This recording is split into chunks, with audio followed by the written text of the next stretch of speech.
I don't blame Partey. I think it's another young manager's decision. Just travelled back from Africa. I think he got back at noon. To play him, and even if it was just for a bit part play, he's fatigued.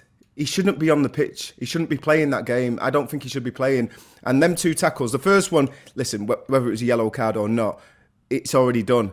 You don't make the next challenge, but that's Correct. fatigue. And I think his decision-making was all wrong.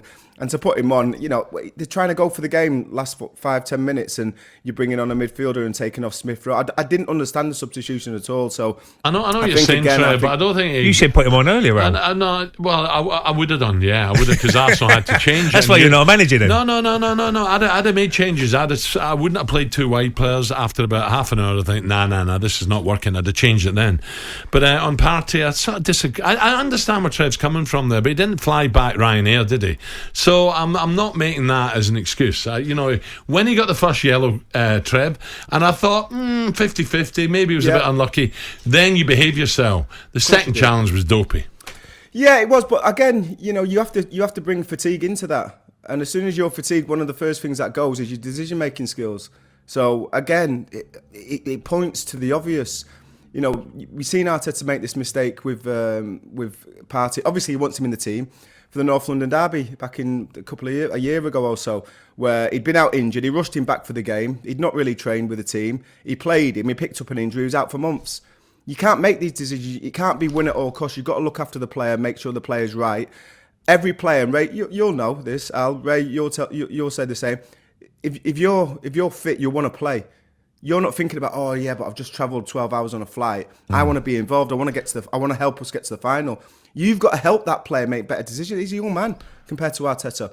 You've got to help him make better decisions. And I don't think Arteta is. And you look at his body language, he's so animated in the technical area. And, I listened to that post-match interview and he's talking about, we had him. What game was I watching?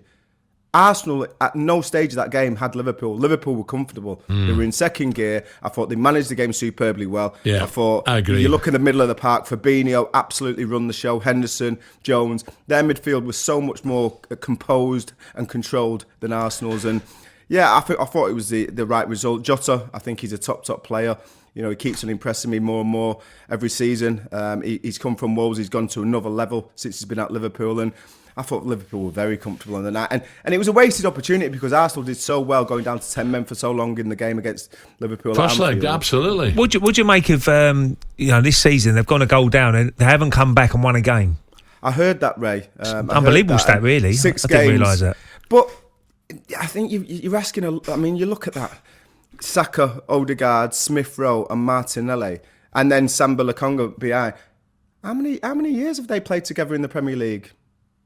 You look at the experience, they've not got that depth of experience, so they're learning on the job. So when you go behind, you've got to be able to lift your game and try and get back into it. I think they're learning on the job, and I think you're asking them to do a man's job, and they're not quite there yet. Trev, 2 quick questions. You were a wide player. Yep. Listen, when you're on top and you get the ball wide, and you've got 2 top players there. Martinelli's impressed me more and more. Saka on the other side, when he's on his game, he's sometimes unplayable. But for me, it wasn't happening. I think he had to change it. I really do.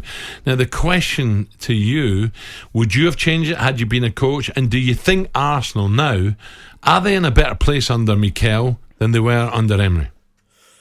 The second question, definitely no. Right. I think that obviously the FA Cup win was a massive bonus for Mikel Arteta, but put that aside, I don't think they've improved at all. I think it's great to have young players in the team, especially boys that you've developed in the academy. It's always lovely for the fans to see that. But as a team and as a threat to any of the major titles, top 4, winning the league, FA Cup, Europe, I don't think they've improved at all. And the 2 wide players, Trev, when you're against Martinelli, experienced Liverpool? Yeah, change it up. I think, again, a little bit too much they want balls to feet.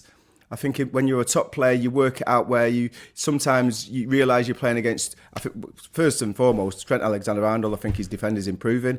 He's still got unbelievable quality. I think it's 12 and 2 assists and goals this season. It was a great ball, wasn't it? Second half, right along. Yeah. I mean, the ball for the goal was good, but the ball prior to that, which you're mentioning, was superb. And then Robertson's one of the best fullbacks as a defender. So you've got to change it up. You've got to spin Correct. behind, work I off agree. the ball, work in the space behind. And I think it was all a bit too predictable for the two Liverpool full-backs. And they need help. They need help with coaching. And Okay. what do you think, quickly, Trev, Jota? I mean, Salah and Mane's gone off to African nations. Everybody thought, it's going to be a nightmare for Liverpool. But he just stepped up again, hasn't he? I thought he was brilliant last night. I mean, the second goal was superb, wasn't it? The way he just took it on his chest and dinked it over the keeper. I think he's certainly a striker in form at the moment in the Premier League. Yeah, I think he's the best.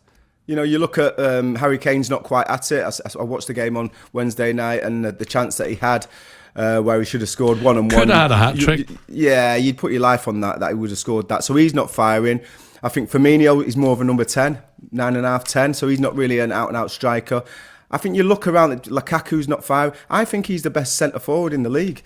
He's just unfortunate that he's coming to a Liverpool side where the front three have almost got the position set in stone. But since he's left Wolves and come to Liverpool, he's upped his game. I've seen him play for Portugal. He reminds me of a more forward-thinking Bernardo Silva. He's got that tenacity. He's got that personality. He never gives up. He never backs down from anyone. And can head the ball as well. Great in the air. Yeah. Which you'll appreciate. No, I've got a lot of time. I think he's a top player. talkSPORT Breakfast with Alan Brazil.